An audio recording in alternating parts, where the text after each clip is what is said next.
இல்ல சேகர் பாபு ஒரு பட்டியலே போட்டிருக்காரு.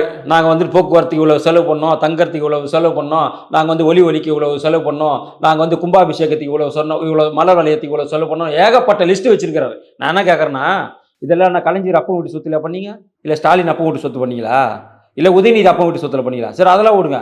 இங்க சேகர் பாபு அவரோட அப்பன் வீட்டு சொத்துல பண்ணீங்க? இல்லையே. இது மொத்தமும் இந்த பக்தர்கள் திருச்செந்தூர் முருகர் பக்தர் தமிழ்நாட்டில் இருக்கக்கூடிய முருகர் பக்தர்கள் ஒவ்வொருத்தரும் உண்டியில போடப்பட்ட காசு, நன்கொடையாக கொடுக்கப்பட்ட காசு.